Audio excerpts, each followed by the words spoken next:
অপেক্ষাটা মাত্র ২ মৌসুমের, কিন্তু উৎসবের এই আতিশয্যে মনে হতে পারে হয়তো কয়েক যুগ পর এই স্কুডেট্রো আবারও ঘরে এলো ইন্টারের। রেফারির শেষ বাঁশি বাজতেই এই আনন্দের একটাই কারণ, আর তা হলো হারানো মসনদ ফিরে পাওয়া।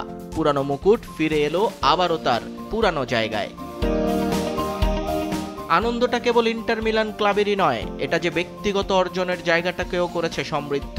সিমোনে ইনজাগিকে বসিয়েছে কিংবদন্তিদের তালিকায়। ডাগআউটে বসে কোপা ইতালিয়া, সুপার কোপা সবকিছুই জিতেছিলেন তিনি। উঠেছিলেন ইউসিএল এর ফাইনালেও, কিন্তু বাকি ছিল সবচেয়ে মর্যাদার শিরোপাটাই, সিরিয়া।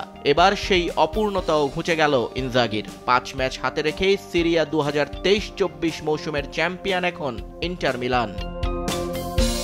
মাঠে যখন গ্যালারি ভর্তি দর্শকদের সামনে উৎসবে মাতোয়ারা ইন্টার ফুটবলাররা, তখন সান সিরোর অন্য পাশেও চলছিল উৎসব। অন্ধকার আকাশ আলো করে জ্বলছিল আতশবাজি।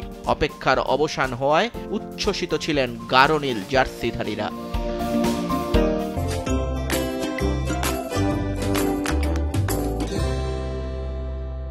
ম্যাচের শুরুতেই বোঝা গিয়েছিল ম্যাচটা হতে যাচ্ছে ইন্টারের। মাত্র 18 মিনিটেই কর্নার থেকে পাওয়া বলে দারুণ এক হেড করে দলকে এগিয়ে দেন ফ্রান্সেসকো আচেরবি। আর বিরতির পর দলের জয় অনেকটাই নিশ্চিত করে দেন মার্কাস থুরাম। 2-0 লিডে সহজ জয় আসছে, তখন সবাই ভেবেছিল সেটাই।